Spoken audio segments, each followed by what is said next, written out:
মৈৰাবাৰীত অজগৰ সাপ উদ্ধাৰ বুধবাৰে নিশা 11:45 বজাত মৈৰাবাৰী মহাবিদ্যালয়ৰ সন্মুখত এটা পৰিত্যক্ত ঘৰৰ পৰা ওলাই অহা এটা অজগৰ সাপে অঞ্চলটোত এক আতংকময় পৰিৱেশৰ সৃষ্টি কৰিছে। কাষৰীয়া লোকৰ ঘৰত নিশা 11টা বজাত সাপটো সোমাই অহাত আতংকময় পৰিস্থিতিৰ সৃষ্টি হয় আৰু স্থানীয় ৰাইজে মৈৰাবাৰী আৰক্ষীক খবৰ দিয়ে। পিছলৈ মৈৰাবাৰী আৰক্ষীৰ এটা দল ঘটনাস্থলীত উপস্থিত হৈ মৰিগাঁও বন বিভাগক খবৰ দিয়ে যদিও কোনো ধৰণৰ সুফল নাপায়। উপায়ন্তৰ হৈ মৈৰাবাৰী থানাৰ আৰক্ষীৰ দলটোৱে অজগৰ সাপটোক উদ্ধাৰ কৰি থানালৈকে লৈ যায়। বৰ্তমান মৈৰাবাৰী আৰক্ষীৰ জিম্মাত আছে অজগৰ সাপটো। মৈৰাবাৰীৰ পৰা ৰুবেল আলমৰ ৰিপৰ্ট RA নিউজ এনি। আপোনাক কষ্ট দিয়ে কষ্ট দিয়ে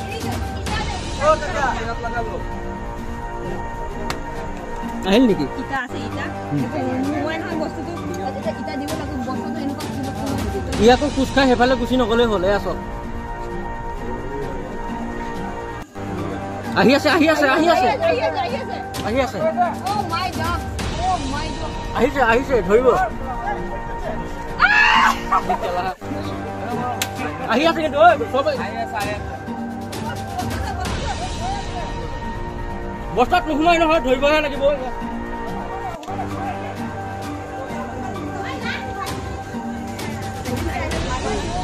মাৰিব নালাগে ফৰেষ্টৰ হেৰি হয় অলপ দাঙি দিয়ে কিবা লাখুটি হেৰি দিয়ে এছাইয়াৰ হয়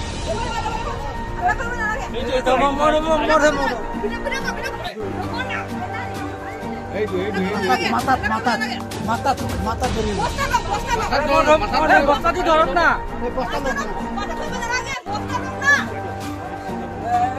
না নহয় এই বানাল লৈ আহিছো বানাল লৈ হাতেৰে ধৰক না এতিয়া আৰামত পাৰিব বাইক চলাব